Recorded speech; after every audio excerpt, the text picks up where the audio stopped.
యానాంలో మరోసారి గంగపుత్రులు పంట పండింది. ఓ మత్స్యకారుడి వలలో 2 కేజీల పులస చేప పడింది. 2 కేజీల పులస చేప 26,000 రూపాయల ధర పలికింది. ఈ చేపను ఆత్రేయపురం పేరవరం వాసి వేలంలో దక్కించుకున్నారు. వారం రోజుల్లోనే రికార్డు ధరకు అమ్ముడుపోయాయి 2 పులసలు. 2 కేజీల పులస చేప 26,000 రూపాయల ధర పలకడంతో మత్స్యకారులు సంతోషం వ్యక్తం చేస్తున్నారు.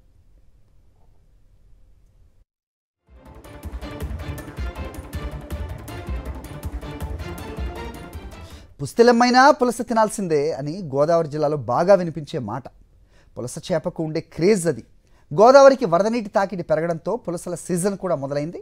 గోదావరి ప్రాంతంలో పులసల జాతర నడుస్తోంది. గోదావరి తీరానికి సమీపంలో ఉండే యానాం ప్రాంతంలో ఈ చేపలు దొరుకుతుండటంతో అక్కడికి చేపల ప్రియులు క్యూలు కడుతున్నారు. నైరుతి ఎఫెక్ట్తో ఎగువన కురుస్తున్న వర్షాలకు గోదావరికి వరద పోటెత్తుండటంతో పులసల సందడి కూడా మొదలైంది. యానాం పుష్కర్ ఘాట్ వద్ద కేజీ పైన ఉన్న పులస చేపను మత్స్యకారులు వేలం వేశారు. వచ్చే 2 నెలల్లో పులసలు విరివిగా దొరుకుతాయని ఆశాభావం వ్యక్తం చేస్తున్నారు మత్స్యకారులు. ఉభయ గోదావరి జిల్లాల్లో పులస చేపలకు మంచి పేరున్న ఏటికేడు వాటి లభ్యత తగ్గిపోతోందంటున్నారు మత్స్యకారులు.